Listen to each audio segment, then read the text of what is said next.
Yes, guys, you know what time it is. It's your boy David at the Irish Gate, bringing you the match review of the North London Derby, Tottenham 2, Woolwich Wanderers, aka the Scum Nil.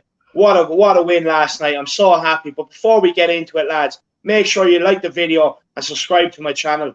I'm absolutely blown away by the support so far. I'm over 300 as of last night. So the Harris Army out there, keep spreading the word. And I want 500 by Christmas. That'll be the goal.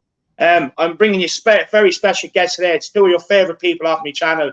I was supposed to have two more with us today as well. One of them might be coming on for a little while in Charlie THSE, and Brian, he's in Canada. I think he's still in bed. So I think he forgot to get up for his alarm clock. But I'm bringing you Marcelo and Matty Hayes. How are you keeping, lads? Well, David, absolutely beaming after yesterday's result. I can say that for sure. David, before I start, I want to give appreciation to the best beer in North London. Oh, wait, hold on a second. Wrong one. Back in the bin. Oh, we're back. What a man. What a man. What a man. Can we give a clap to the best beer in North London? Come on. Absolutely love it, Marcelo. Even, actually, everyone that's watching, get over and check over this man's entrance on We Are Tottenham TV yesterday. It's absolutely gold. You can thank me later in the comments. It's absolutely gold. It's a great laugh. Look, just on Pierre Højbjerg, did you see the videos of him going around celebrating challenges yesterday, celebrating the goals? Yeah. He was even messing with the referee's spray in his back pocket there at one stage. Absolutely brilliant. What do you make of Pierre's performance yesterday, lads? Oh, he was just he was so good. But look, it's what we've come to expect from him. You know, he's the man that glues everything in this team together, and we're so lucky to have him. And I was saying to you yesterday on the watch along, I was saying I was going to go back to my videos from January when we were first linked to Højbjerg to see what I thought about it, because I couldn't remember if I wanted him or not. I know Marcelo, you absolutely wanted him in January. You were saying all along we should get him, and I wasn't too sure about him in January. I think I was saying it's a good signing, but it's not the best signing we could make. And I'd like to just point out how wrong I was, because he is the best, most influential player in this team. I put him up there alongside Harry Kane in terms of how much he actually affects the team that we have. He's just sensational. And there was, I was saying that one tackle at the end when Gabriel tried to break forward, and I think it was Ben Davies ended up getting the ball off him. You could see Pierre Højbjerg enjoying it as if we just scored a goal to win the Champions League.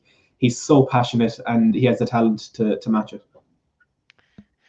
You see, right, man. When Højbjerg first signed, I said it out. I said it, on Twitter. Best PR in North London. We have the best PR in North London. And Arsenal fans, and I was telling my Arsenal friends this, I was saying, listen, we do have the best PR in North London. You will figure it out. He is better than Partey. And they always thought, you're delusional. You're an idiot. What are you talking about? Aubameyang is going to absolutely murder you. What happened, bro? Where are you now? My friend Hafa, right? Who's he's from Twitter. He literally left the group. He literally left the group after the game. I was like, "What happened, bro? What happened to you say I was delusional when I said this? I knew this guy would be a world-class signing. I said it. I wanted him in January. Everybody was saying, "Oh, it's an ugly signing. He'll do the ugly work. He won't, you know what I mean? He's okay. He's this and that." I'm like, this man has the same interception rate as Van Dijk. Van Dijk, you know what I mean? He has the same, like, his tackle rates are so impressive, world class. It's better than guys like Fabinho, and it's up there with guys like Fernandinho in his prime. You know what I mean? So, like, I just looked at it, and you can see he was in a worse team. He was in Southampton. You know what I mean? So he was doing this while being in a worse team, and I was like, we have like such a good signing here. And I was saying, like, and everybody, and all due respect to Doherty, Doherty was not a signing that I wanted, but everybody was saying, you know what I mean? Like he was a guy that. He's our big signing. He's our big signing. I was saying, no. Højbjerg is our big signing. Trust me, bro. Yeah, look, when we signed him, a lot of people were going mad, to be honest, saying, look, this is not the caliber player we need. But to be fair, I was one of the first ones to defend him. I said, look, this guy he's won some leagues in Germany. He also has a Champions League medal with Bayern Munich. I've seen him play when he was a young lad, and everyone was like, all he does is get around, he tackles, he's not that great, he doesn't affect games. But look, this guy, I also said to fans, he's a lot better on the ball as well than what people think. He's calm, he's composed on the ball. But not only that, lads, he gets stuck in. His positional sense is unreal. He's always in the right place. And it's the second time this year he's bled for the badge. Do you know what I mean? The guy is a future captain of Tottenham. And for me, I agree with you, Matt. He's one of the most influential players in the team alongside Harry Kane. Like, for this guy to come in and within a couple of months, basically just put himself on a level with Kane, it is unbelievable. And for me, it's the type of midfielder that we've been crying out for such a long time. And something interesting was said. I can't remember who said it. I'm not sure whether it was on my show or someone else's show. But if we had Højbjerg last season, do you think we would be playing Champions League at the minute this year? Yeah, I said yeah, probably. Yeah, I think if we had a backup striker in Højbjerg, because you know what I mean, like you still need a striker at the end of the day. But going in that comment, you know what I mean, like all he does is tackle. You know what I mean? You know, people were telling me the same thing. It's like, oh, all he does is good at tackling and you know, making blocks and stuff like that. I mean, what else do you want him to do? You know what I mean? He's a DM. That's what he's supposed to do, and he's very good at it. So everybody is so like.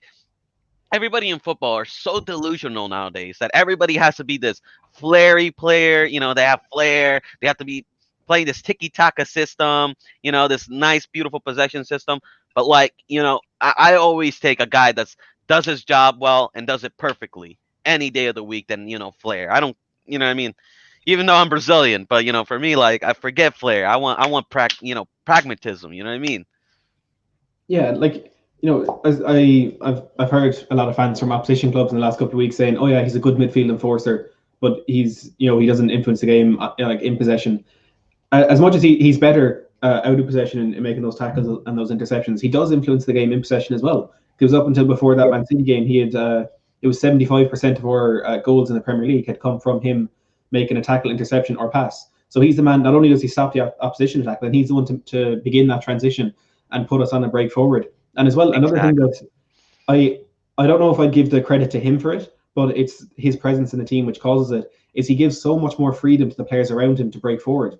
Because you see him dropping in between the centre backs, which gives the full backs license to go forward.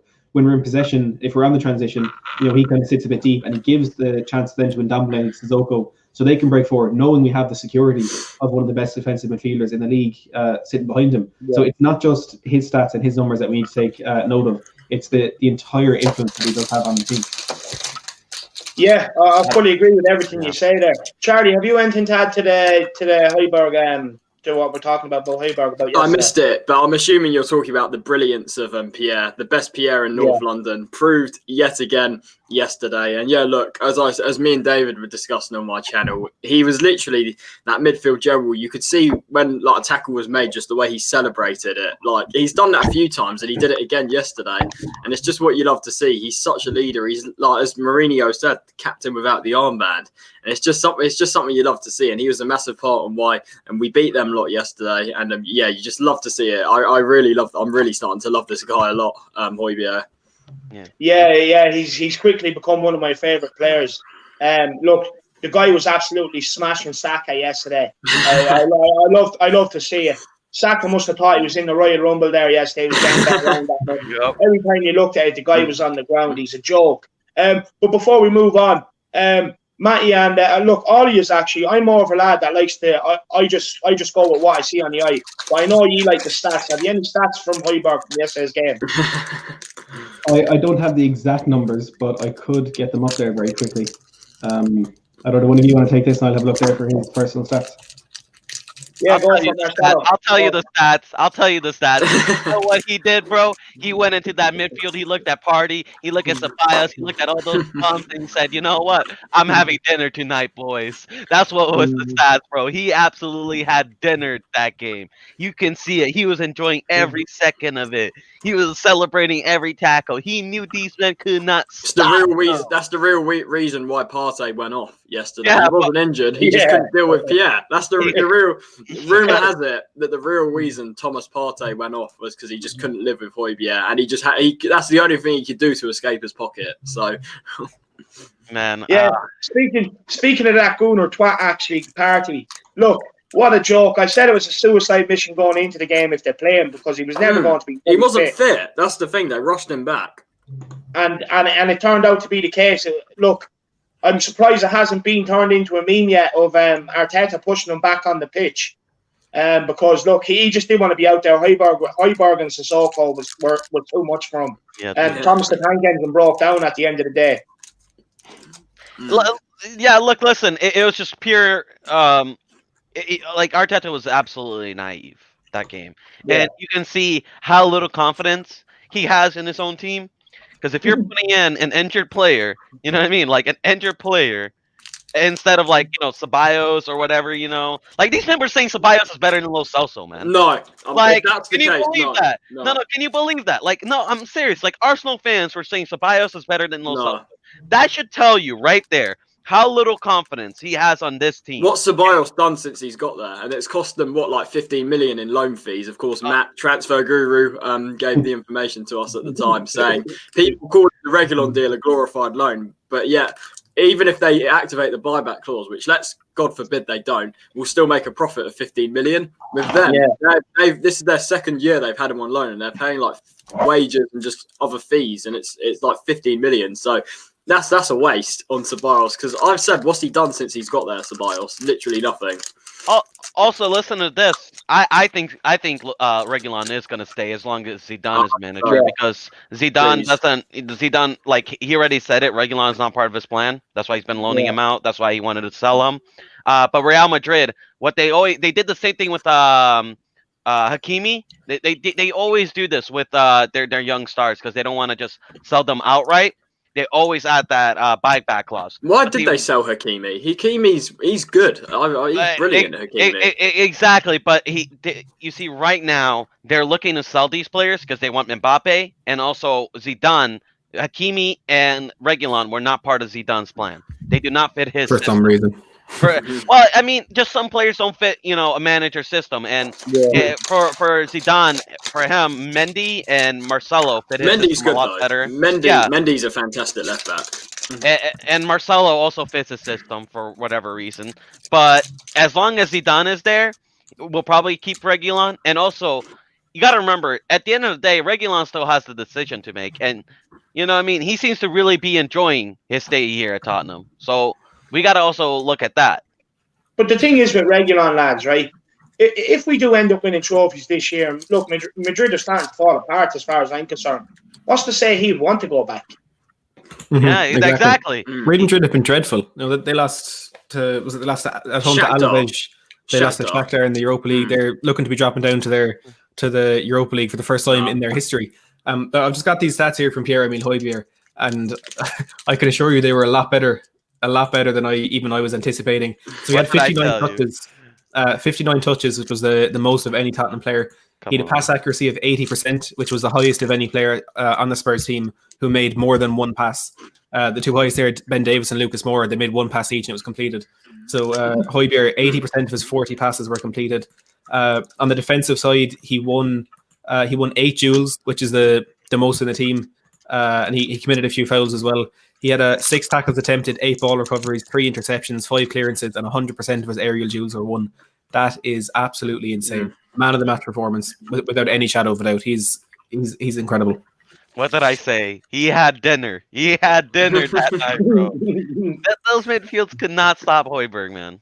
He's literally a Viking. Like you saw the picture of him on international duty in the sea. Like that just shows it. They got made of steel, literally. No, he's built, man. Like Emil Brickhouse is what I'm going to call him from now on. He's so strong. I love him. That's a good name. Like to be able to come into a game like that and just smash players left, right, and centre. Like we were doing a live watch along yesterday, lads, and like even we were saying, like the guy was just everywhere. You know what I mean? You don't even need stats to tell you that how good this guy was. Your own eyes can tell you. They don't lie to you. But look. Moving into the game, the team news beforehand. Look, we knew that Toby and Kane and Reguilon were all going to play. There was doubts about Lloris. Now, I was fairly confident he was going to play. But the biggest surprise was Ndombele missing out and Marcelo coming in. Yeah. And listen, that just goes to show right there, you know what I mean? Like how much of a better team we have than them. You know what I mean? Like they had an injured party, and they were so desperate that they had to play an injured party. We had an injured Ndombele, who's probably been more effective than Partey this whole entire season. and we're like, no, we can play Lo Celso. We're fine. I'm telling you, Ndombele is going to be 10 times the player Partey is at the moment because Ndombele is like 5 years younger. Ndombele is going to be 10 times the player, I'm telling you. And as well, it just shows you with the depth that we've got because before we had like issues when, if this player got injured, like we have no one to come in. Now, if Ndombele gets injured, we got Lo Celso to come in, and it's still a quality replacement in there. And maybe we've seen the rumours of Szoboszlai this morning from David Ornstein. If we signed him, it would just be another great addition to the squad in that position. And I think the release clause, it's 22 million. 22 million. Yeah. So I think if we were to sign him, it'd be similar to the sort of Bergwijn deal. It sort of has those vibes because Bergwijn was sort of an investment for the future. I feel like Szoboszlai would be another sort of opportunity or like future investment signing. And what do you guys think of us potentially signing him, Szoboszlai? I think on him, he is an investment for the future. He's only 20 years old, but also he is such an insanely talented footballer. Like, he's absolutely ridiculous. I don't know if you saw the free kick that he scored a couple of months ago against Turkey. He was a good 40 yards out and he hit it in off the post. The keeper didn't even move. He didn't have a chance. He predominantly plays on the left side of midfield. He can also play centrally, but he's so influential on the ball. He's played 18 games in all competitions this season. He's scored 8 goals and he's got 9 assists. Wow. He's incredible, and that's just 20 years old. Now, I know you could put in the argument he's playing in the Austrian Bundesliga for RB Salzburg, but this time last year it was Erling Braut Haaland pulling out these numbers in that team, and they're known for producing these incredible players in the last year or so because they have Haaland. They had Takumi Minamino, who's of course at Liverpool now. They've Patson Daka, another striker who he's still with Salzburg, but was attracting a lot of interest. Even Spurs were interested in signing him in the summer. And there's another striker there whose name is eluding me at the moment. But I think if we can get Szoboszlai, it's going to be such a crazy signing. Now, it's going to be a difficult one to pronounce on a regular basis. I can say that Szoboszlai. But I've learned it now. I had no idea before, but I've sort of learned it. Szoboszlai, I think it is. Yeah. Just on being linked with the midfielder, I actually had an interesting conversation with my father yesterday. And basically he was saying that Mourinho's improved the defence that much and like you see the drastic improvement in it and all the clean sheets, right? We have Roden and Tanganga that can step in. That probably, I don't think, and he was saying as well that we don't think Spurs will go for centre back anymore in the January transfer window, and we did think it will be a midfielder to offer something different now, just because that's probably the area that Mourinho has probably moved on to try and improve now. Go ahead. I was going to say, Personally, I think we're going to make one signing this January. If we were to sign someone, I think it's going to be one signing. But it's going to be a bigger one. You know what I mean? And I think the number one target is still Milan Skriniar. That's what it just seems where it's leading. But I feel like if that 60 million price tag is still up, or like 60 or 50 million is still up, we will not buy him. And I think we will go with I'm gonna call him Dominic. I can't say his last name. do you know what it is as well? With for me in January, one of our sort of objectives I feel like should be to try and offload players like Sanchez and stuff for me, because as I said, I could see us buying Skriniar if we were to sell Sanchez, because it would give us some extra funds there to hopefully do the deal. And I think Sanchez, we've seen he's a guy that's surplus to requirements. We know all the mistakes and stuff. So for me, if we can find a buy for him, then that gives us a reason to go and get Skriniar as sort of an upgrade and give us just more quality and depth in that centre back position. And because look, let's just say if the likes of Toby or Dyer or Roden get injured, then it would mean someone like Sanchez would have to come in. So I think if we can if we can sell him, offload him, get some money, and then maybe use that to fund the Skriniar deal, I think it's a like for like upgrade for me. But as I said, I feel like we would only push the boat out for Skriniar if we could sell someone like Sanchez, to be honest. Yeah, and I recorded a video last night. I was just there were some stupid links to Paulo Dybala, which I don't think are true at all. I was also just giving a little update on the Milan Skriniar thing, and I recorded the video. And kind of at the end of it, I said, now like our defense has improved a lot in the last month, in the last 2 months, and then I kind of started realizing, why would we spend 60 million pounds on a centre back? That's what I mean. I don't think. I think even saying as well, like the centre back was probably the weakest part of our team. We had Toby and Dyer, but after that there wasn't really much to do. But now Roden has stepped in and played really well in his first couple of games. We've Tanganga coming back from injury. We've Ben Davis, who isn't the best centre back but can slot in there. And I'm thinking, why would we spend almost a club record fee on a centre back who is definitely world class, but we just don't need right now? It would be great to have him, but we don't need him. And if Marcelo, I do agree with you, it'll probably only be one signing, maybe at a push two. it's definitely better invested in other positions. And judging by the rumours we've had over the last month or so with Marcel Sabitzer, Paulo Dybala, and now Szoboszlai again, I think, I'm not sure if those are the exact players we're going for, but the fact that everyone is picking up on Tottenham targeting an attacking midfielder, I think that could be Jose Mourinho's number one target this January. Yeah, that's exactly the conversation me and the Olad were having yesterday. Like when you actually like exactly the way you put it there, it's better the way you put it across, Matty. That is the exact conversation we're having yesterday. There's no need to sign a centre back anymore. It was priority. It's not priority anymore now. Our priority is a player, a centre attacking midfielder, or another centre midfielder to add a different option. Because look, I firmly believe that Jose has lost faith in Winks, because you would have seen him there yesterday, in my opinion. If not, so I honestly do think midfield is the area we're looking at now. Yeah. Can I say there was an interesting comment by Jose Mourinho in the post-match interview yesterday? He was talking about the way we played and when the subs that he made were quite different to the ones he usually does make. And he was saying usually at the 60th minute we take off Ndombele and bring on Lo Celso. And he said with Lo Celso on the pitch, he said we didn't have any midfield options on the bench. And I was thinking Harry Winks is sitting there, but that says a lot about what he thinks about Harry Winks. Yeah, he doesn't trust him. I think he's lost faith in him.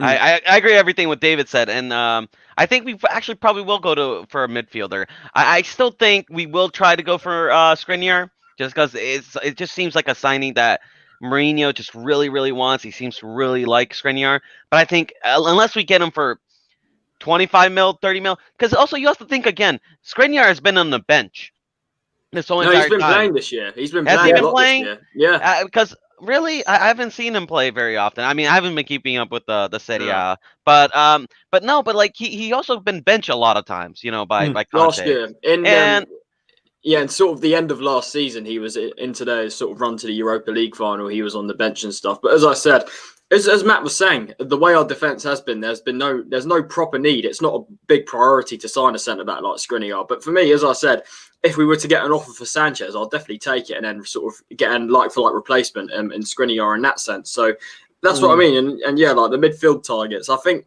in the summer, sort of attacking midfielders was something we were calling for, a few of us as well. But luckily we had the likes of Ndombele and Lo Celso both step up very well. So I think just adding someone there just adds just that bit of quality. It's what you need. Just makes our squad just even bigger. And if someone like Szoboszlai, I think... also, it'd be good to take him away from Arsenal, because I know Arsenal are probably one of them other clubs looking at him as well. Look, as you said about RB Salzburg, they're a team like Haaland, Minamino, a couple other guys as well. They produced some talent. I think Keita and Mane even played for them as well. So I think, look, Szoboszlai, I think they're saying the release clause, there's a few caveats to it. He's 20% sell-on clause in there, and it has to be paid in full. So it's a deal that I think we should go for. I do. I think he's a quality player. He's 19 years old. He's I think he'd be a good investment considering the history RB Salzburg have with these sort of young players. For me, so yeah, I think a midfielder will be if we do sign anyone in January, I think it could be someone like Szoboszlai, to be honest. Now I know I'm pushing it with this theory, but if we sell Sanchez, right, and let's say we get maybe 20 million, right, and the price doesn't reduce with Skriniar. Now I've been saying his name, Milinkovic. I do feel that he could also be maybe a signing if Jose does want a center back. That's if Jose does want a center back. He could be another option. And I'll say this: if we get Milinkovic, that's a good signing, man. He was the guy that Inter were looking at to potentially replace Milan Skriniar. Yeah, he's a very good center back. Yeah. He's the guy that they really want. That Mourinho's been because Mourinho's been looking at him since United, as David said. He's been a target of Mourinho. Wait, there was also Milinkovic-Savic. Are you talking about the centre back or the midfielder? No, the centre back. Because there's I know Mourinho liked Milinkovic-Savic as well, the midfielder, when he was at United. He's way too much for us to go and bait off. He's he's not the type of midfielder we're looking for, really. Yeah. So, but anyway, lads, we'll get back onto the game. Yesterday's game. Moving into the game, a lot of people were, especially pundits, were going mad about how we played yesterday. No. But at the end of the day, right, we had the job done at half time, right? So, like, why would we come out in the second half and go and attack them Exactly. to go 3-4-0. We knew Arsenal's I wanted weakness it. was creativity, so that's why. Yeah, go on, I David. wanted us to go and smash them. But like when you think back on it and you use your football brain, why would we go and expose ourselves? Because once they get one, anything can happen. So why not show her up and get out there with 2-0? Yeah. Can I- Also, yeah. Go ahead. Go ahead, Marcelo. I was gonna say also, you know what? I'm so sick and tired of how if you're not playing high pressing football, if you're not playing possession based football, you're not playing football. You know what I mean? This whole idea. Listen, man, defensive football is an art. It is. And you know, I saw Jamie Redknapp saying, "Oh, it is an easier way of playing football." Are you kidding me? The thing is with Easier. Jamie Redknapp, he's been salty ever since he sacked his dad. I'm sure you can agree with me. Since we sacked his dad, he's always said bad stuff about Tottenham. I don't know. It might just be me, but I mean, as a player, how can you sit there with a straight face and say it's an easier way of playing football? Do you? That is one of the hardest way of playing football. I would say the opposite. I say having the ball, right? Playing around with the ball. You know what I mean? Playing to your tempo. That's the easier way to play football. But you know, having to mark every man. Trying to mark guys like Aubameyang, marking, guys like Timo Werner for 90 minutes, not trying to put a foot wrong in your defense for 90 minutes. You put Aubameyang in the same category as Timo Werner. They're terrible. Screw them. But you know what I mean? Like, I'm trying to make our defense look a little bit better. Come on now, Charlie. But like, no. What I'm saying is Werner's good, but you put Aubameyang in the same sentence as Werner. Come on. Okay, whatever. Let's say Giroud. You know what I mean? But like, you try to marking these guys for 90 minutes. It is not easy, man. And we do it so well. We do it so perfectly. 100%. And it's not like we're holding on. You know what I mean? These pundits make it seem like, oh, Tottenham's just holding on. That's what happened last season. We were like clinging on chance after chance. But this year, we're not conceding chances. We're solid. We're very solid, and we're limiting the opposition. And look at City, Arsenal. They both fell into the trap of getting countered. And then at the end of the day, after that, they can't break us down. And that's you have to give massive credit to the likes of Mourinho, Ledley King, and all the coaching staff are really figuring out a system that's working well at the moment. Yeah, and Hugo, Matt, you had something to say. Yeah. There's something here that'll offer us a bit of insight into Jose Mourinho's thinking behind the way he does set up his teams. And this I saw on a podcast. It was James Lawrence Alcott, and he was doing a podcast with Flav, who is a Spurs fan. I don't know if would you be able to add my screen there into the live stream, David? I have my screen shared. Yeah. I don't even know how to do that, to be honest. I think you've just added the way you add one of us to the bottom. At the bottom. Yeah, I know what Matt's talking about. It's like the bottom, the screen thing. It's fine if you can't. I can just read it out. So there's Diego Torres. He was playing with Jose Mourinho. He was playing under Jose Mourinho. I think it could have been when Mourinho was in charge at Porto, and he did a biography of Jose Mourinho, and he detailed. There we go. Here we go. Yeah, here we go. Jose Mourinho's his 7 principles of winning, and if you look at the ones I've highlighted there in yellow. Number 4, whoever has the ball is more likely to make a mistake. Number 5, whoever renounces possession reduces the possibility of making a mistake. Whoever has the ball has fear, and whoever does not have it is thereby stronger. Now it says there at the top as well, the game is won by the team who commits fewer errors. So it's such a fascinating insight coming from a player who played under Jose Mourinho. And he said these are the 7 things that he tried to drill into those players. Mourinho isn't just defending just because it's easier. He's not just defending because he's not just doing it for the sake of it. He has a philosophy behind this. He has principles behind this, and he fully 100% believes and is being proven correct that this is how you win football games. And I've said it so much in the past. He did it at Real Madrid, and he won things with them. But because it was Real Madrid, everyone praised it, and they're calling them the best counter-attacking team in world football. Now, when it's Tottenham that are doing it, all people are focusing on is the defending. It's the agenda. It is. And look, maybe I'll be the same. I'll be honest. Perhaps I did feel the same way at Manchester United, but it never worked at United as well as it is working at Tottenham Hotspur right now. And we are becoming one of the best we are the best counter-attacking team in the Premier League. Yeah. We're becoming 100%. One of the best counter-attacking teams in Europe. And it's not just for the sake of it. There's a philosophy, there are principles building this style of football, and it is proven to be 100% effective and hopefully successful for Jose Mourinho.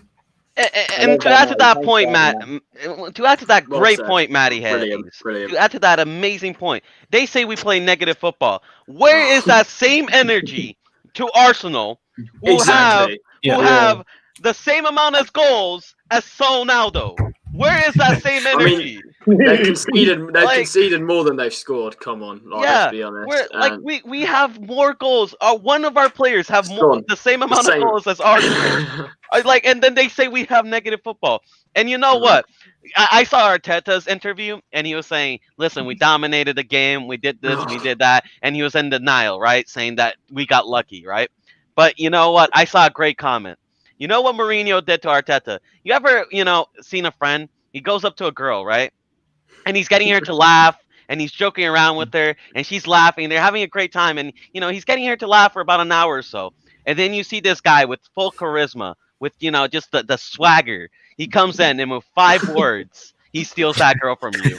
Now you can say you had that girl for 1 hour, but let me tell you. You know who won that night, bro. You know who won that night. You know. I love that analogy. Brilliant. This is a club that Hector Bellerin has more foul throws than they do nearly points at this stage. Do you know what I mean? Zoolander. Like the first minute of their game, they were calling for the referee to go to VAR, look for check for red cards. You know what I mean? And they got the benefit of all the refereing decisions. They're deluded. All I'm going to say is 2 letters when it comes to Bellerin. DT. That's all I need to say. You know what I'm talking about. I'm sure. Just Bellerin. Oh yeah. Lads, get over and check out my Twitter at the Irish Y. I have some good videos up there. Some funny ones. Oh, that's hilarious. I love the clown one. The clown one. Yeah. On the Bamiyang. Yeah. Oh, that killed me. I was done after that. So just quickly, because we have a few of our fans in here, so we'll just give them some shout outs because I know they're on all of our channels here. Thomas Nation. And we have In It Nurse 17. Come on. We have Merrick. We have the English kid. Come on, you fucking Spurs. We fucked up the scum. Top of the fucking league. Come on, son. I love it. I love the passion. Fair play. We have Kenneth, Tottenham Hotspurs. You, the young kids. I will buy all of you beer in the Bricklayer. I'll hold you to that. Yeah, come on. Marcelo again, the English kid again. Big up those 3 football and brains. There's 4 of us now. I think that was before you came on. Yeah. I know it. Caleb, another guy. I know he's on all 3 of our channels. He gives us great support. Man, we got Højbjerg for a bargain. He's 6 times more than what we bought him. He's basically saying, 6 times worth more than what we bought him for. Yeah, definitely. Kenneth, David, I wish we had Marcelo in the 90s. No. Marcelo, you're picking up a great fan base lately.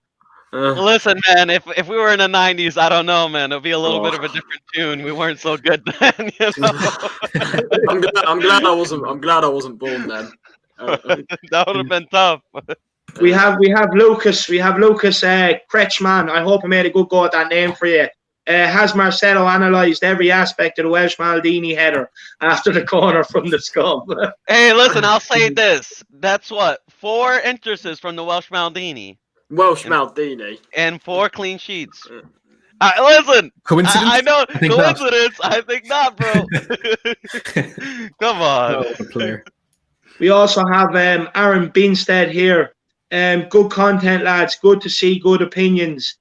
I'd like to know, how do you think we will play or shape up against the better or the lesser size? Personally, I'd like to see us utilise Ndombele and Lo Celso. What do you guys make on that? Yeah.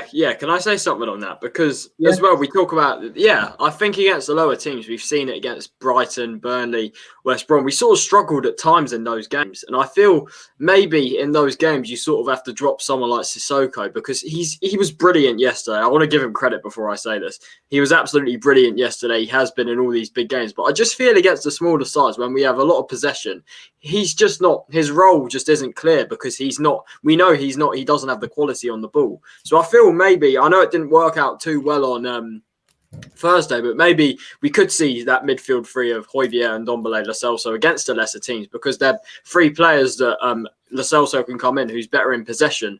And I think Sissoko, when he's against these sort of lower sides, he sort of his lack of quality on the ball just isn't effective. I want to know what you guys think about that. But again, I just have to give credit to Sissoko. He's been phenomenal in the big games, and he's very important in the big games because when we don't have the ball, he's extremely effective off the ball. I think Sissoko has been seen as like a rash kind of player who will kind of carry you through games because he's powerful and all that. But what we've seen from him in the last 3 weeks, credit to him and credit to Jose Mourinho as well, is he's been utilised tactically to absolute perfection.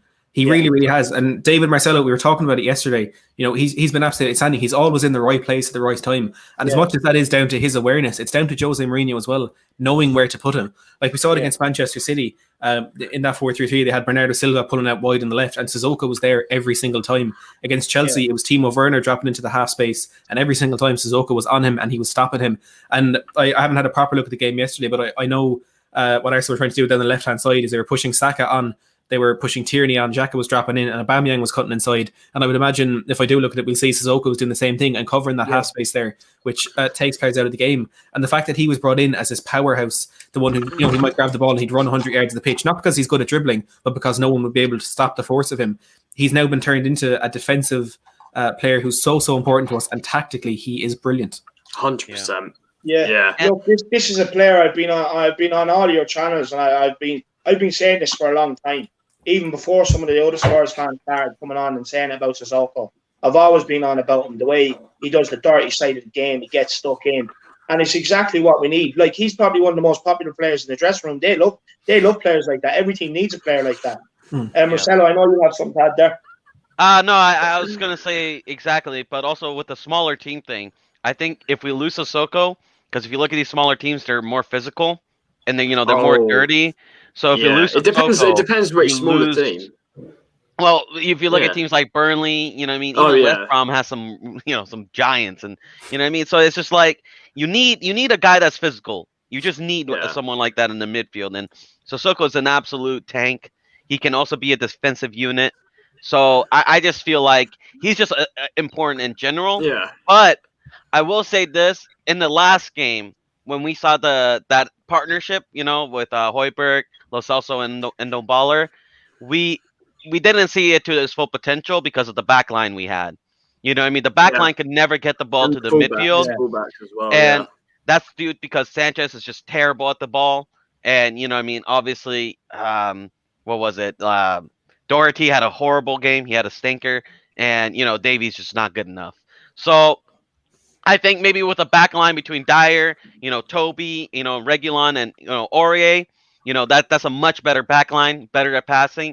So maybe against the smaller teams, we can do that because they could get the ball to the midfield. But I don't know. I just feel so much safer with Sissoko there. I just feel like he'll win every battle, every duel, every tackle. I'm so confident in him. Yeah, we have a question here from the English Yid. Very similar name to mine, actually. He must be taking inspiration. Question to all you: how important was it to have Hugo and Toby fit for yesterday? And should Stevie B be getting more credit for his last few performances? And the Stevie B thing I want to touch on. Quickly. Yeah, David, me and you said some interesting stuff on my player ratings about him. Yeah, so if you want to touch on that, go ahead, because I think it's something worth pointing out. Yeah, make sure you get over and check that out, actually, on Charlie THFC, the player ratings and that we done on his show yesterday. It was put up there this morning, so make sure you get over and check it out. Look, for me, Stevie B, he was ineffective. He wasn't effective yesterday. Like, people say he done great defensive work. But, even on the live stream, lads, I know we were saying at about 60, 65 minutes he was tiring. He wasn't getting back, so he was offering nothing. For me, he was a passenger yesterday. He was definitely, for me, our worst player on the pitch because he didn't. I don't really remember anything I know of him doing, really. Do you know what I mean? I don't Harry know Kane. Harry Kane was he was brought across to deal with the attacking of Arsenal on the left hand side as well, which it should have been Bergwijn's job, but I know Arsenal were kind of overloading that side, as I said, with Saka and Tierney pushing on, and Xhaka kind of dropping into a left centre back role. And interestingly, I do want to point out as well, Arsenal aren't the first team who've done that to us. Chelsea did it last week, where they really tried to overload the left hand side, and it was Mason Mount dropping deep in the left centre back role to pick up possession and try to drive it forward there. We dealt with it against Chelsea. We didn't deal with it very well at the beginning against Arsenal, and Harry Kane was drafted in to come across to the right and give Bergwijn a hand out there because he was really struggling. But yeah, I don't think he was as good as some people are saying yesterday. Now, he is a player who has the ability to, at any given moment, to provide this wonder goal. He did it against City on his debut. He does have that ability to do it whenever at any given moment, but he just hasn't done it in a while now. And I think This we season, talked about it watching along yesterday. It was a bit unfair in Gareth Bale that he wasn't even brought on as a sub yesterday.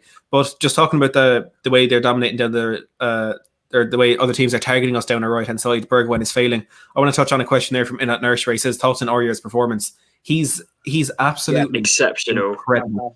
I don't know how it's possible that a player Mourinho's transformed him into a fantastic defender. Like, did you ever think we'd be saying that ever about Aurier? The fact that Mourinho's transformed him into this fantastic defender. Like, I never thought I'd ever be saying that. I wanted to sell Aurier and get Dumfries.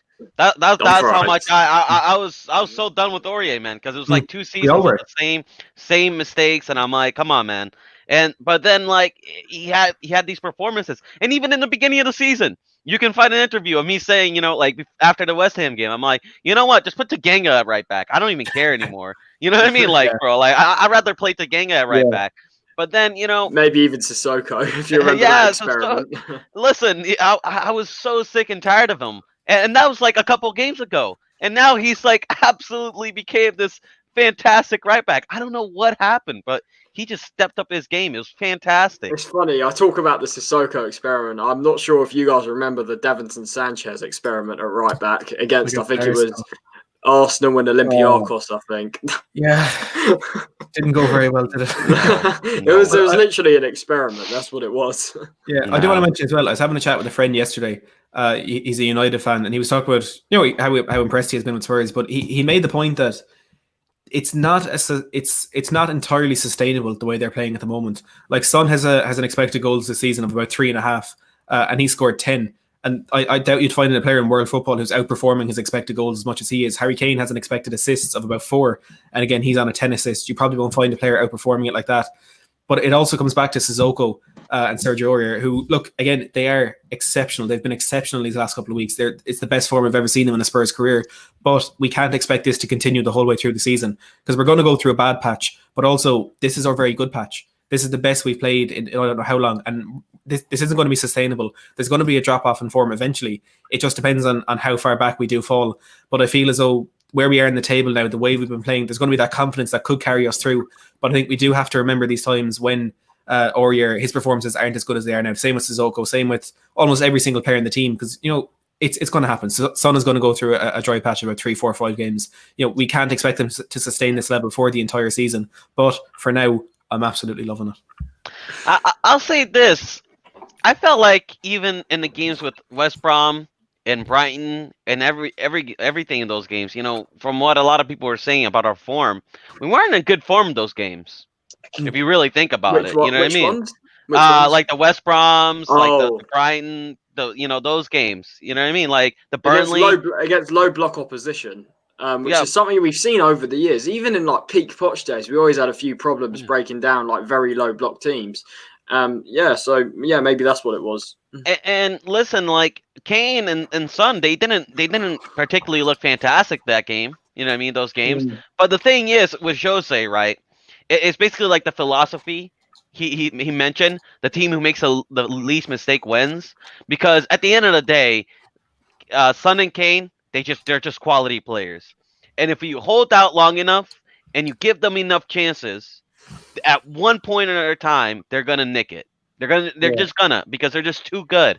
And he did the exact same thing with Cristiano Ronaldo, with the Real Madrid team. He did the exact same thing, with the Inter Milan team, with Milito. He like Mourinho has done this before, where he knows that even if his striker is not in good form, that if you just hold out and you give him enough counterattacking chances, that at one point or another, he's going to nick one. And that's what we do. Yeah. Look, I want to answer in on Nurse's question myself on Aurier. Look, this is a guy yesterday, especially for the second goal. If he mistimed that challenge, last year he probably would have, and he would have given away a penalty, or it would have been clean through on goals. And the fact that he made the challenge, got the ball to Lo Celso, then he gave it on to Son, and Son on to Harry Kane to build up for the second goal. I really want to praise him, because that goal wouldn't have happened from him.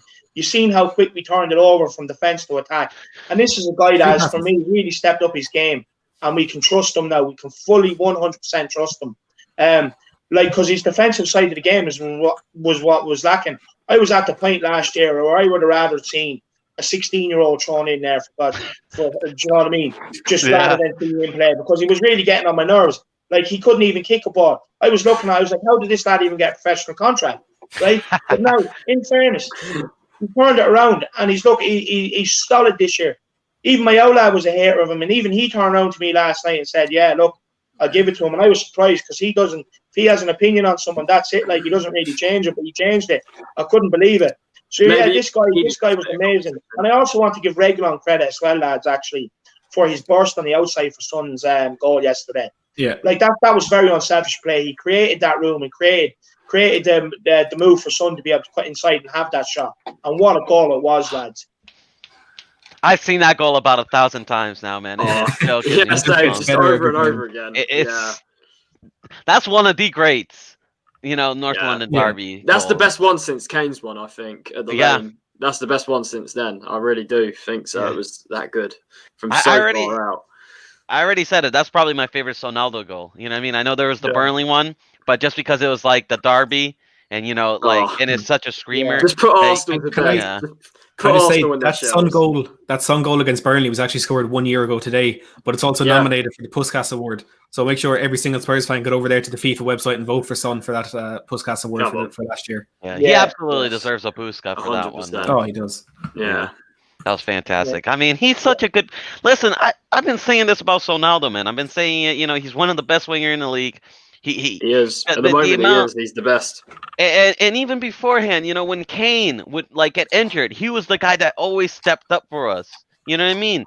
Like, he is so important to this Tottenham team. He's so important. Yeah. And it's like, people just, you got to start appreciating him now, and you got to put your chest out there and say that Sonaldo is one of the best wingers in the Premier League. It was one of them shots yesterday. Like, as soon as it left his boot, I was already celebrating because I knew it was going in. Do you know what I mean? And we all laugh at Arsenal's defence. Go back and look at the goal. When Reguilon made that run outside and Son cut in, he took two defenders completely out of the game. Completely out of the game. Yeah. Do you know what I mean? By the time they realised where Son was, they were nearly in the stand. They just kept on going. They couldn't stop. Do you know what I mean? But as well, lads, like Harry Kane's goal, what a strike! Off the bar, rattled the bar, and it was even better. Please say you seen Lee Judge's reaction when he scored that. That guy, I can tell you, used to be a footballer. AFTV's a nutcase. AFTV's a nutcase. Although I'll say about Lee Gunner though, he is probably one of the least biased fans. Yeah, I will say that. Lee Gunner's not bad. Yeah, he was actually pretty humble before the game, and he expected us to to Arsenal to lose. He even said it 1-1. Any fan that when they say 1-1, they're expecting the game to lose because they're never going to say their team is going to lose. You know what I mean? So he was being pretty humble. So I got to give Lee Gunner some credit there. Oh yeah, no, I'll give him credit, but the reaction was hilarious. You can see how much Kane winds them up, gets to them. I think Matty came up with a stat yesterday. There was only 2 North London derbies he hadn't scored in. Yeah, something like that. Yeah, he always scores in them. Yesterday. Will I run through a few of these stats I had for the game yesterday? Some of the historical ones. They're pretty fascinating. We'd love to hear them. Jose Mourinho has become the first Spurs manager to win his first 2 North London derbies since 1955-56, when Jimmy Anderson was our manager. Wow. Mikel Arteta has become the first Arsenal manager to lose his first North London derbies since 1966-67, when Bertie Mee was their manager. This is the first time since 2010 that Spurs have won 2 consecutive Premier League North London derbies. This is now our longest unbeaten home run in the fixture is 9 games in the 1960s. We're up to 7 games now. We've won 5 and drawn 2 of our last home games against them. Before the game yesterday, it was Arsenal's lowest ever position going into a North London derby in the Premier League era. They were 14th, of course, dropped down to 15 just before the game. Even and also Harry Kane. Yeah, they could fall down to 16. If Brighton win. Yeah, they Brighton go down to 16. But as well, Harry Kane is now the all-time leading goal scorer in Premier League North London derbies with 11 goals. So I think we can safely say North London is white. It's ours. It's ours, baby. Look, we were the last team involved in the title race. We were the last team in a Champions League final with a bigger stadium, with better training facilities. And they try and say they're bigger than us. Get up out of that. All they are is history teachers. All they want to do is tell you about the past, right? But we don't care about the past. We care about the present. Do you know what I mean? And that's it. That's what's happening. We pulled their pants down prime time Sunday. Do you know what I mean? In front of the whole world, and we send them back to South London where they belong with their tail between their legs, which is what they deserve. And yesterday was the day they realised. Yeah, and yesterday was saw. No, go ahead, Charlie. Oh yeah, I was gonna say you saw it. Arsenal were getting what they deserved this season, not just yesterday, but the way their season's gone so far. Because of all the hype at the start of the season, drove me insane. Just all this hype saying just because they won the cup and stuff, and just after they beat Fulham, just the hype regarding them. They're getting what they deserve, to be honest. It's karma, to be honest. The way they just hype, they always celebrate way too early, Arsenal, and it's coming back to bite them yet again. They're also so delusional. Because they're saying, oh, Arteta hasn't been backed, right? They're saying, oh, the board hasn't backed Arteta. They spent more than us. They spent more than us. That's what I was about to say. It's like the delusion is just it's incredible. But it's like, man, like you're just not spending properly.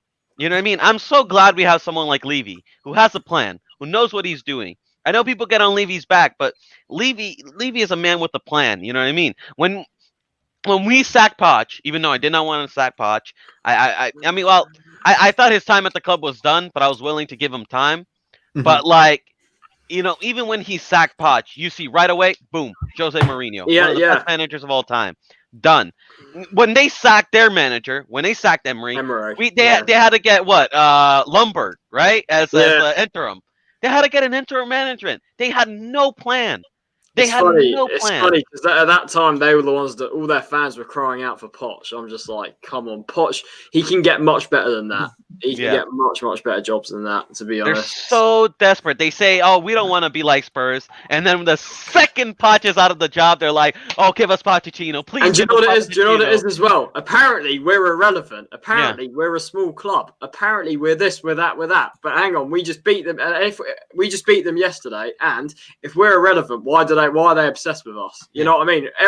All Arsenal fans, you get like these 14-year-olds on Twitter with accounts called like Saucy Pepe and stuff, right? Just tweeting rubbish all the time. And they don't want to show their face because they just know it's keyboard warriors, and that's just sums up the Arsenal fan base. They say we're irrelevant, but they're the ones that always tweet about us and everything. Like, come on, that's ridiculous. We're the only thing they have to talk about this season. Yeah. Like I said last night, do you know what I mean? You open up the league table, you scroll down, and you're looking that far. You almost have time for a cup of coffee. You yawn, you know what I mean? And then bam, there you are. Oh, Jesus, they're having a shit season. I wonder why do you know what I mean? You know, I put up a meme. I think I was before I went to sleep, so probably nobody in England saw it. But I was like, good night, boys. Arsenal mind the gap. And there's a Tobey Maguire meme where he's like, putting on his glasses, and it's just Arsenal all the way to 15.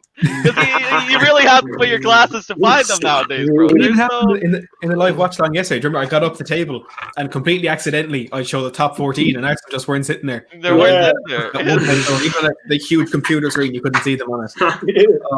I saw this meme. It was like Arsenal fans, they shouldn't buy the iPhone 12 Max. They should just get the normal one they should get the Max, not the normal one, because on the normal one they wouldn't be able to see their team. On the Max one, because it's bigger, they can see it. Oh man! Yeah, I put up a tweet there yesterday saying that Mikel Arteta I said breaking news: Mikel Arteta putting a missing persons report for Aubameyang. He hasn't been seen since he signed his new contract. That's good. I saw that. That made me laugh, bro. But listen, even Arteta himself, this man was saying, "Oh, I got Willian to win the Champions League." The Champions League. No, basically he said he thinks they're going to win the Champions League in 3 years. Yeah. First of all, you have to qualify for it. You know what I mean? And second of all, you have to be in the Premier League for it, bro. You know what I mean? I think he might have gotten it confused. I thought he meant the Championship, not the Champions League, bro. I think it was a slip of the tongue. You know what I mean? Look, lad, back on the game yesterday, right? We got slated for a second half performance. It's something I just we knew it was Arsenal's weakness. We knew it was their weakness in terms of creativity and breaking teams down. So no one's going at Arteta saying that he fell right into our trap. Like, I couldn't believe that I was watching them coming and attacking us yesterday. Like, they were the away side, right? They're on poor form. All they had to do was sit back, let us try and open them up, right? Because it was us that needed to win, really, right? Let us try and open them up and then try and hit us on the counter. But they didn't. They fell right into our hands. They came at us. We let them have the ball. They came at us, and we exploited them. We had It was 3 pure chances, naivety. put 2 of them away. Do you know what I mean? You know Yeah, what I think it was? Yeah, I'm sorry, Matt. You know what I think it was? I think he felt the pressure. I think he felt the pressure that was on him, and especially the performances. Because, listen, if you have these horrible performances where you're not getting results and you're playing shit football, because that's what they're playing terrible football. And, I mean, like, you having these performances, you gotta, like, I think he felt like, you know what?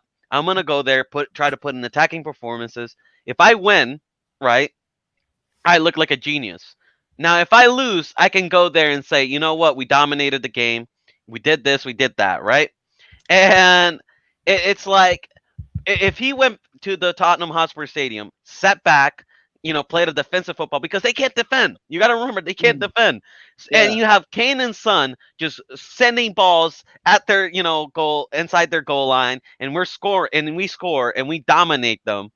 That would just make it so much worse. I mean, I think he would have been sacked. I mean, I really do. I think if he went there and he played defensive football and we beat them, we murdered them and dominated them that way, he would have been sacked. I think a lot of people would have wanted him out.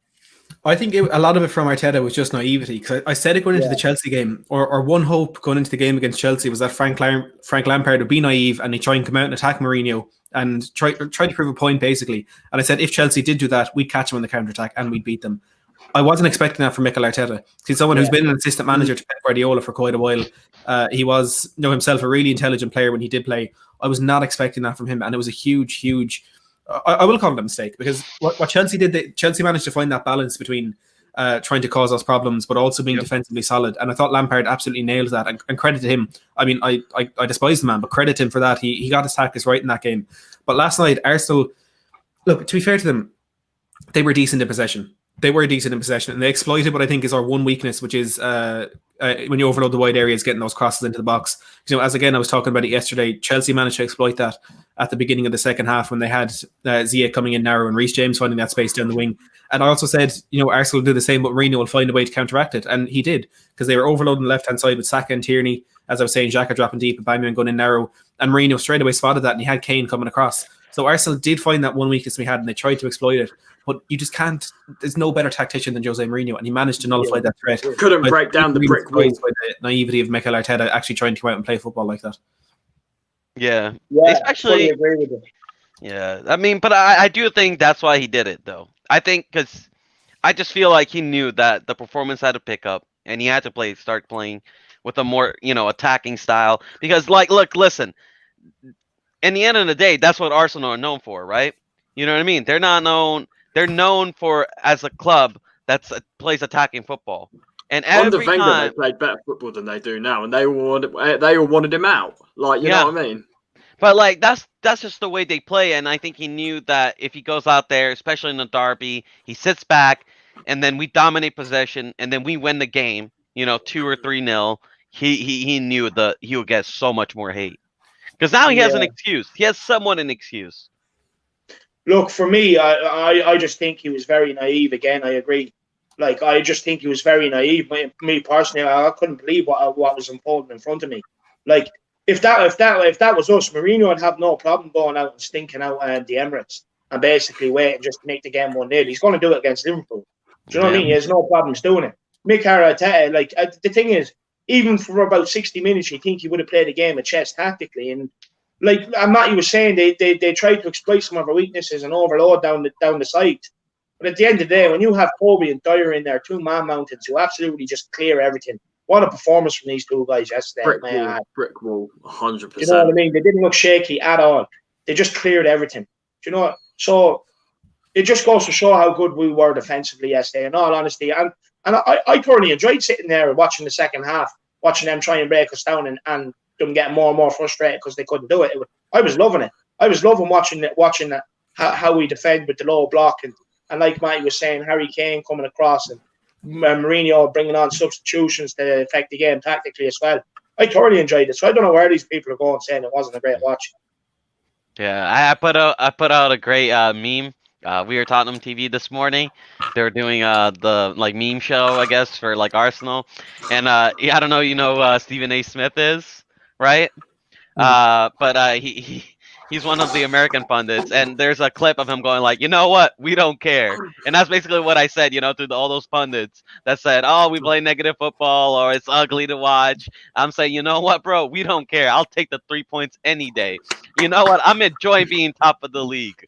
All right, because I don't care if we play sexy football and we were 6th place, I would be much less happy. Like, I'm telling you know what it is as well? You say that about the football and stuff, but there's people from our own fan base sort of complaining about the football and saying like, oh, the Tottenham way or whatever. But the thing is, that way we didn't win much, did we? That way. No. So the way with Mourinho is looking more likely that we're going to win things. So I think everyone should. I think no one has a reason not to be on board with what's happening at the club, because I think it's really, really exciting, especially Mourinho's 2nd season. I'm telling you, everywhere he's been, it's been a success. So I think there's a lot to get excited about. We had a question yesterday on the watch long. It was one of my friends asking, how do we get excited, or how do we enjoy watching this football? And the way I can explain it is, at any given moment, Tottenham can score. Like, look at the 2 goals Arsenal scored, or we scored yesterday. Arsenal were on the attack. They were in control of the game, and click your fingers, and Tottenham have scored. It's, obviously we're sitting back, we're camping behind the ball. Arsenal had almost 80% possession in the second half. But if we get on the ball, if we get just one tiny bit of possession in the middle of the park, we have the ability to, in 10, 15 seconds, go down the other end and score. And you never know when that's going to happen. So you can't take your eye off the game. And even the second goal we scored there yesterday, Aurier made an interception in our own box. It was 3 passes until we scored. 3 passes. Now, it was held up by Arsenal and their non-existent midfield. But it's at any single second, Tottenham can score. I mean, it's like 100%. You got that quality, Kane and Son, that you just know if they get a chance, they're going to take it. It's about having the quality in the final third, and that's exactly what we've got. Definitely. Troy Deeney on Talksport today was saying something very similar to that. Basically, look, for me, lads, we're one of the hardest teams in the league to beat. Right? You can't score against us, and like Matty said, we can score any minute, anytime we want. Yeah, sorry, Marcelo, I know you had something to say. No. Yeah, I was gonna say that exactly. It's just also, when we were doing the watch along, I even asked David. I'm like, David, let me ask you this: Are you enjoying this? And you and I, we both laughed. We're like, I'm having a grand time. I mean, watching Højbjerg absolutely, manhandle their midfield. Throw Saka around like he's a rag doll, you know what I mean? Seeing them lose, seeing AFTV fall apart, seeing us at the top of the league, seeing us winning game after game, I'm getting used to winning. I'm just like, every week, I'm like, you know what? Yeah, it's another win, another week, baby. You know what I mean? Like, it's just like, are you kidding me? Am I enjoying this? I'm having a grand time. Are you kidding? We're winners. David, do you know what did you hear from Alex after the game yesterday? No. Okay. I was dying to see him on We Are Tottenham TV. I was dying for that. We need to get Alex on, man. I'll be interested. I'm telling you, he's celebrating that win. He just, I hope so. He's just one of those guys that are a little bit hesitant. I'm telling you. Listen, Alex, big up Alex. But Alex, he's just, he's a little bit traumatized by our past experience, of Spursing it up. But he's a little bit, shell shock and saying that we're going to win the league and we're going to do this. But I'm telling you, bro, he's warming up. I'll get him to say it. Oh, look, I'm fully convinced I'll have him on the Jose train in a couple of weeks. He's saying more and more nice things about Jose every week, which is what we wanted. So it's working. But look, do you know what it was? Robbie Lyle had more chance. Robbie Lyle had more chance of growing an afro yesterday than them. You know what I mean? do you know what it is with Alex as well? When we were doing our all-time Tottenham 11s, the fact that he was thinking of putting Judas Campbell in there. No, I wasn't having that. Why do we have Matty Hayes here, lads? Matty, give us your 1 to 11 all time. We never got yours. Of my era or of all time? Whatever you want. Yeah, whatever you want. We go with my era because I don't know. I don't think I know enough about the past to put one in. But Hugo Lloris has to be in goal. We have Kyle Walker right back probably. But if Aurier keeps going the way he's going, I think he'll be in there soon. Ledley King and Jan Vertonghen at the back. Yeah. Left back. I suppose we put Danny Rose in there just because of how good he was when he was at his best, although he's kind of spoiled things recently. I suppose we go 4-3-3. Moussa Dembele has to be in the middle. 100%. Luka Modric and Van der Vaart. Modric, yes. Ooh, then- yeah. I put Modric as well. Yeah, then the front three probably Son, Bale, and Kane. Okay, that's good. That's a good list. Yeah. It wins That's a good trophies, that list. team, isn't it? Yeah, that wins the trophy, 100%. definitely. Yeah. David, can I share my screen here again and get your video? Do the thing you tweeted yesterday about DT? Yeah, bring it. Come on. Man, I Come was on. actually going to Come say on. that if you have any videos lined up there, bring them on, we'll share them and give our fans a bit of a laugh. Yeah. Yeah. Okay. Do you want to share it there? We'll do this one. Any of them. All right. Enjoy this. Oh, lads. this is funny. Happy and you know it's stomp your feet.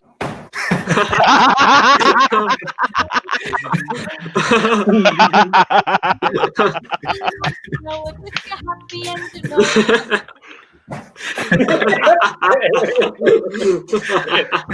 Oh man. Oh. These men, okay, no. First off, I gotta say this.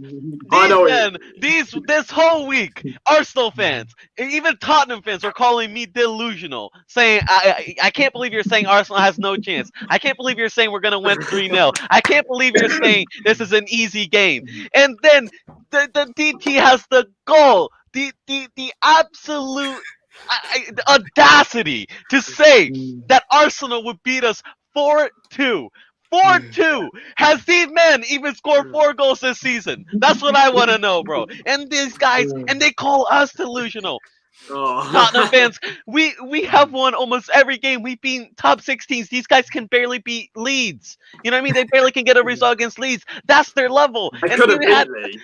uh, They didn't beat Leeds. Yeah, they didn't. They got lucky that game. Leeds should have beat them 4-0. You know what I mean? And they had the absolute audacity to say, Marcelo, why are you confident? Bro, why are you confident? I'll switch the tables. Why are you confident? I'll Tell quote me.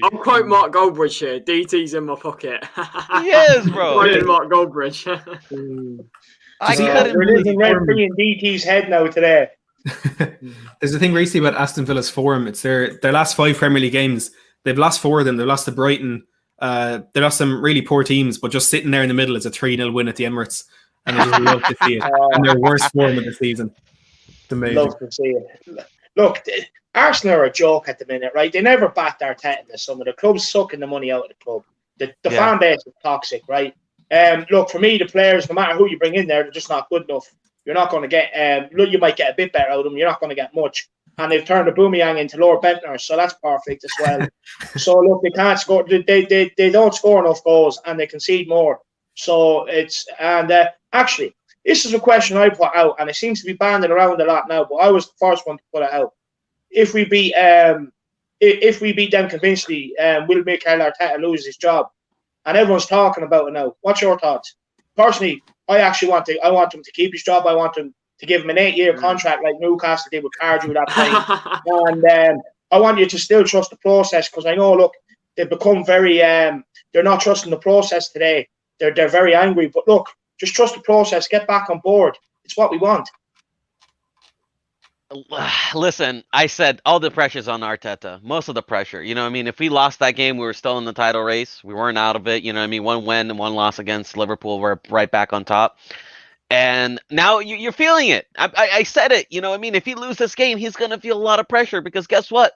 That Burnley game now is looking really important. Can you imagine if they lose to like Chris Wood and those guys in Burnley and stuff, like big shit house up there, and they get beat? You never know. You wouldn't put it past that. Yeah, but like that's what I'm saying, Charlie. Like that game is now becoming a must win, where his job is on the line. I just can't see it. You know what I mean? Like if you lose to Burnley, you lose to like a team like Sheffield, who hasn't won a single game. You know what I mean? It's just like those games are becoming a little bit more like, listen, bro, if you start losing these games, your job is at question. And it is right now. And he's feeling that pressure. I think he felt the pressure before the game. I think that's why he was so naive. He's definitely feeling that pressure. And you already see the whole Arteta out shirts. You already see troops already saying it. You know what I mean? Yeah. He's already in the Oh, Arteta out train. And you're already seeing these other players being Arteta. I think Robbie I think Robbie's on Arteta out. You see, Robbie, you look at his questions he was asking guys, you know what I mean? Is the manager job on the line? You know what I mean? Do you think he needs to go? And then, players that are backing him, he's like, well, I mean, look at the results. And you can tell Robbie is also Arteta out. I can't believe Claude's not there anymore. He'd be saying it's time to go. Oh, Claude would have been. Yeah, Claude would have been saying it way before.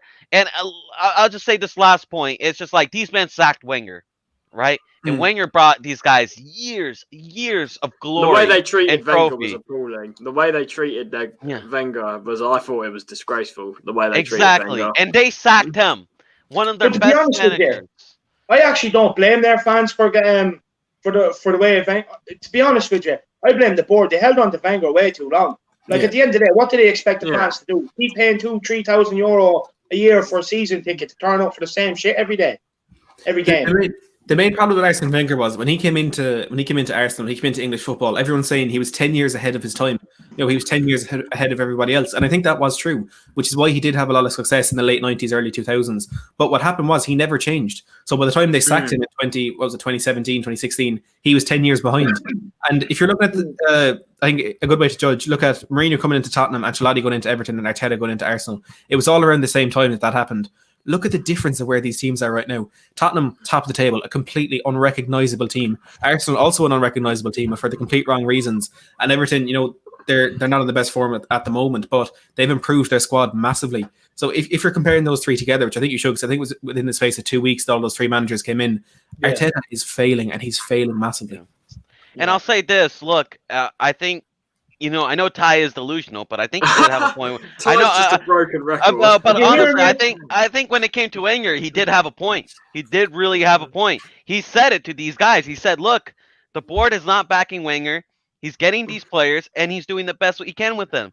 And you know what? Getting top 4 year in, year out and getting a trophy here and there, it's a massive result. And even Gary Neville said it. Do you know what it is with Wenger? Apparently, Wenger used to decide transfers and stuff. That's why Arsenal fans were angry. Apparently, he had full control over everything or something. I doubt that. I doubt that with this board. I think that's all BS.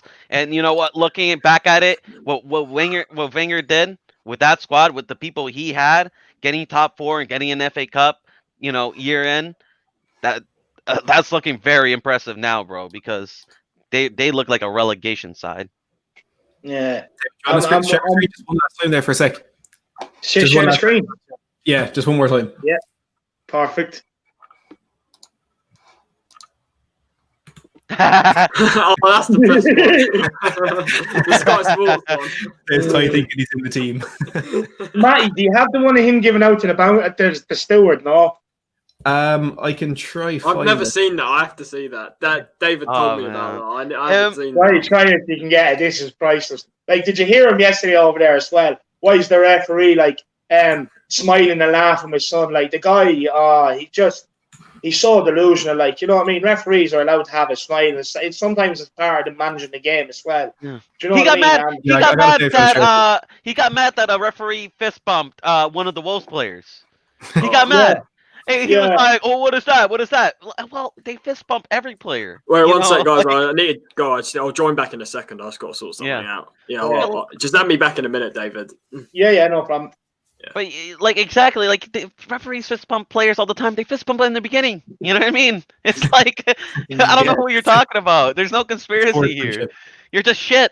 Man, I actually couldn't wait just to sit back last night, chill out. Play a few games of FIFA and AFTV and chill. Do you know what I mean? It was a great night. There's no better way to do the Sunday. It was lovely.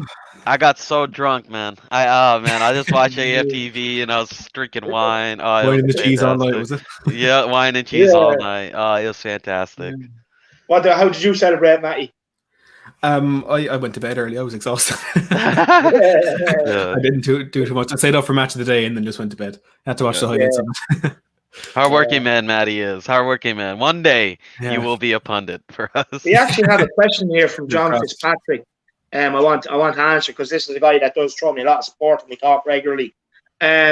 Boys, have any of you been to a North London derby, and if so, was it a good game? Unfortunately, not. I haven't. That'll be my next one. I've been to 9 Spurs games, but never against Arsenal. But I'll have to get to one eventually. Yeah, unfortunately, no, I've never been to White Hart Lane. I've never, unfortunately, my upbringing never allowed me. But you know what I mean. Now I got a job. I'm doing good. So listen, I'm making that money, and one day I'm gonna save up. We're gonna be there together for a North Yeah. London derby. And like I said, pints. We're round on pints on me because I don't know if I can pay for. No, the points are actually on.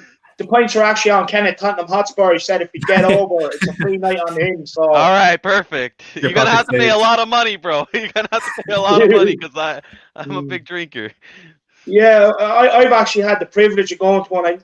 I've never had the privilege of going to one on White Hart Lane. I've been to other games at the old White Hart Lane, but unfortunately, the game I got to go to was in Wembley.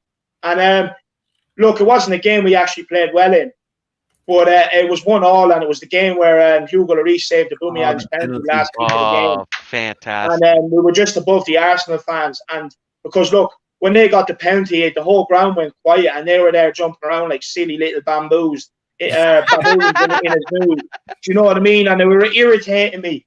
And then when Aubameyang stepped up, and I just seen Lloris outstretched, I was like, "This is perfect." He saved it, and then Jan Vertonghen got in and gave it a nice clearance. They were even crying about that after the game, actually.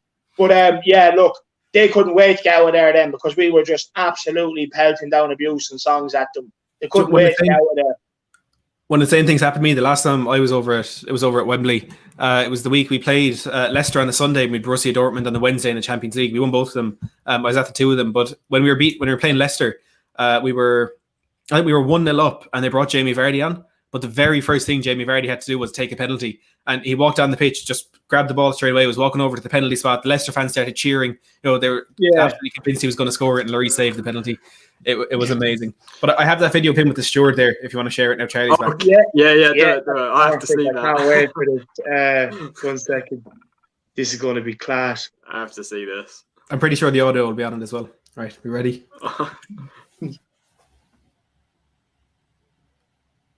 I can't hear it. Yeah, I can't hear it. Oh, What's he complaining about? A decision that happened in the game.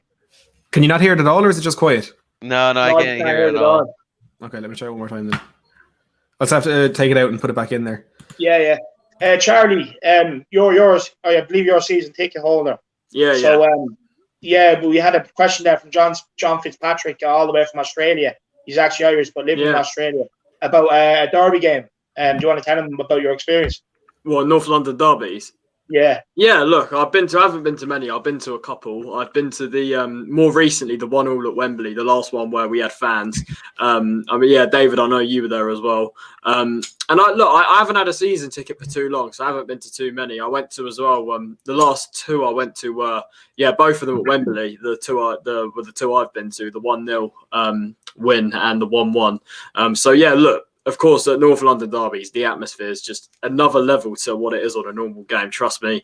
If you haven't experienced a North London derby before, I recommend to anyone to try their best to go if they can, because it's exceptional. It's something, if you're a Tottenham fan, it's literally a completely different experience to what a normal game is, because the atmosphere and just everything going on is just that much more intense, and it's insane. So I recommend anyone, if they can, I recommend them try and get over to one, because trust me, they're insane. Yeah, the minute you wake up, something just takes over you. You can't wait to get there. Anything you see red, you just want to smash because it's just the colour of Arsenal. Do you know what I mean? I just hate them, and it's a great day. It's a great day out. Get up to the ground, get up to the pubs around the ground. You can just go in there, have your scull your drinks. You know what I mean? I wonder what it was like yesterday for those 2,000 that went yesterday. It must have been mad for them yesterday. I'd say so. Look, I want to move on to a question from Full Time Podcast.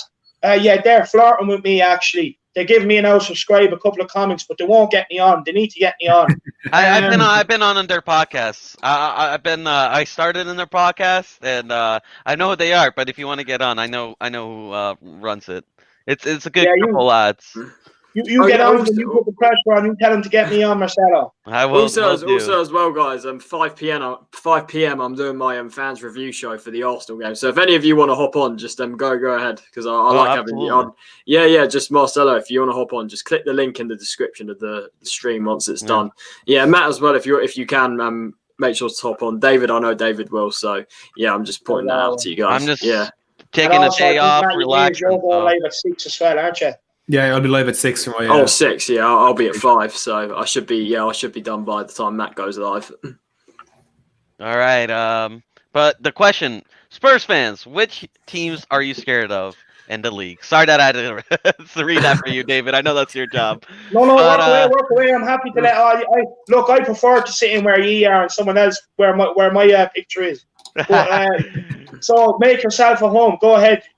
I would say, honestly, I'm not scared of any team. Right now, I'm not scared of any team. But I would say Anfield, Liverpool is a game that I know would be tough. And I have absolute respect for Liverpool. I don't hate them as a club. Honestly, I don't. I don't like Klopp, though. I have my own reasons to not like Klopp. But, they're a tough club. They're tough. They're a club I can respect because, you know what? Compared to a lot of other clubs, I feel like they deserve to be where they are. They're a well-run club, I feel. Yeah, you can't take away... Yeah. You can't take away any of Liverpool's achievement, and they're a good club, and I respect them. But when we go to Anfield, I want to absolutely just. Do you know what it is with Anfield? I'm a bit worried about that game because literally every single game in the Premier League at Anfield, no matter how poor they are, if they're really good or they're just extremely poor, they always seem to win. I just really don't understand it. They always seem to get a bit of luck on their side, just all the time, and it's just like. I know in the Champions League they lost to Atalanta the other day, but in the Premier League they haven't lost there since 2017. So it's going to be tough there. And but guess what, Charlie? We have the man. We have the myth. We have the legend. We have the chosen one. I'm talking about Luke Skywalker, baby. You know what I mean? He was there to defeat the Dark Force, and that is Jose Mourinho. If there is a man, this man has been way better squad than this Liverpool squad. He had to do a prime Barcelona. He had to stop prime Barcelona, and this man said it. You know what? I'm doing it, bro. Everybody doubted him, and he did it. He had to go there. He had to be a prime Sir Alex Ferguson with the Porto squad. Guess what? He did it. This man can do anything. I'm telling you. Don't put a limit to Jose Mourinho. Yeah, to be fair, if there is someone that is going to break that home record, you would think it would be Mourinho, wouldn't you? So yeah, I definitely hear that, Marcelo. For me, right, I was scared. But if you look at the way we set up, right, they are going to come and attack us. Now, within the first 10, 15 minutes, there's nothing to say we can hit them on the break twice and have to be 2-0 up. Do you know what I mean? I was actually scared about it. But look, even over here, right, and I speak for Matty as well, because I'm sure it's the same, we are surrounded by Liverpool fans. They're probably the biggest club in Ireland. And I'm sick of them.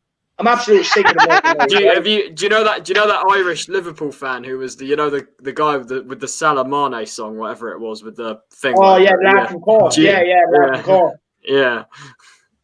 Look, Ireland is full of them. Full of them. Yeah. And I've just had enough of them. So look, I was gracious enough last year. I gave them their league titles, so now that we can just put them back in the corner and keep them quiet for another 30 years. Do you know what I mean? Now this year is our year. And I honestly, there's no better man than Mourinho to go to Anfield and spoil the party. You've seen him do it with Chelsea when he sat back. That was Gerrard's B team. That was on that B team. And only them headlines can be written for Jose. The fact that it's Gerrard chasing the league and he's the one that lost it. Do you know what I mean? It only happens when Jose is in charge. We have Jose in charge. He's going to go there and he's going to do the same again. I'm actually confident going into this game. Yeah. We got Crystal Palace first, which is a game. It's not easy, Crystal Palace. They just put 5 past West Brom. And they're a team that have got a good home record. So it won't be easy. But look, as I say about these sort of games, if we're going to be in contention for winning the league, these are the types of games you have to be winning. And look, we've got a good record against Crystal Palace. So I think it's a game that hopefully if we're on point, if we don't do anything silly, then I think we have no reason to not come out with 3 points in that game. Do you know what? I'd be more concerned about that Palace game than I've been with any of the games in the last 3 weeks. Yeah. I said it. I'm not even joking.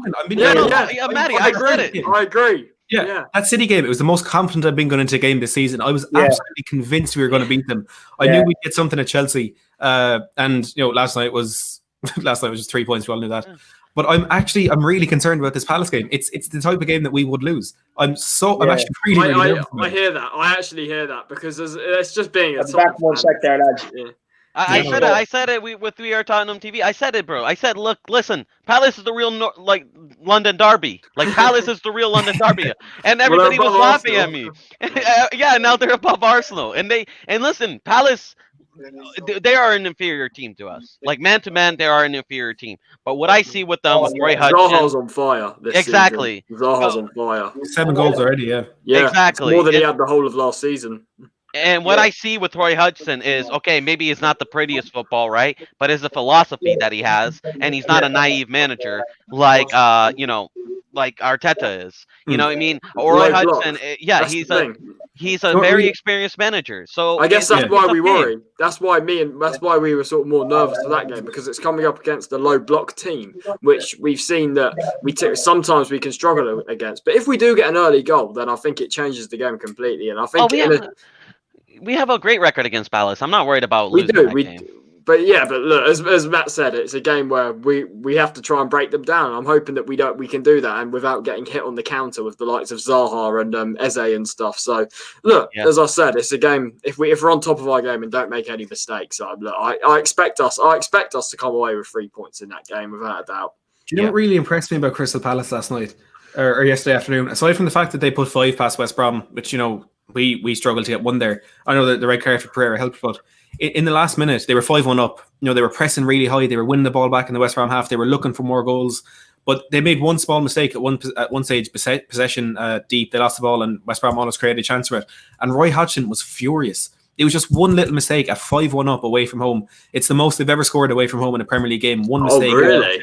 Furious. Yeah. Hodgson, he was really angry, but their high press so laid down in that game, and I know that's probably not how they're going to play against us, but it was the passion and the determination from those players in that last minute. The game was over. They knew they had their 3 points. They'd done their job, but they were still fighting for every single ball. And that's the type of team that could cause problems for us. Yeah, no, listen, I respect Palace. They're good, tough team. Yeah. They've always been a tough side. Palace going to how many 1-0 wins have we got over Palace? Yeah. Like sort of coming in the last 10 minutes. For me, like the wins are in their sale, but we always do them. Yeah, we got a good record against them. We do. For me, but the best it's never thing about easy. Palace Apart from the 4-0 last year, year, it tends to be like a 1-0 all the time at Selhurst Park in particular. It's always a 1-0 in like the last 10 minutes all the time. So it's never easy there. Do you remember Dele Alli's goal against Palace? Fantastic. Oh yeah, brilliant. What a goal. Oh, that was fantastic. But listen, Palace should be 3 points. We should be beating them. And I think we will beat them. I think just because of our record, and I think we just have a better team. But listen, like I was just saying, I wasn't trying to be cocky or try to banter. I mean, it is a little bit of banter, but it is the truth. Palace will be a tougher game than Arsenal. They just simply will. And but I think if we get an early goal, we could maybe make it 2-0. I think it's going to be a 2-0 victory for us. I just see if you look at City, you look at all these players, if they can't score against us. I just don't see a team like Palace scoring against us. But, it is football. Anything can happen. Have you got that video ready to go, Matty? Do you think you have it? I do, yeah. There should be audio on it this time. And if there's not, I apologise. If not, you can blame Matty Hayes, lads. No, blame Marcelo. Blame Come Marcelo. It's not Marcelo's fault. Come on. Please. Yeah, I can hear it. The audio isn't great.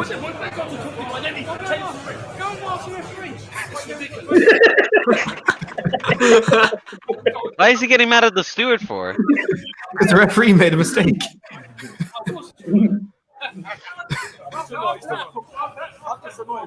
The guy's about 50, literally. He is. I was shocked. I found out last week he is 50.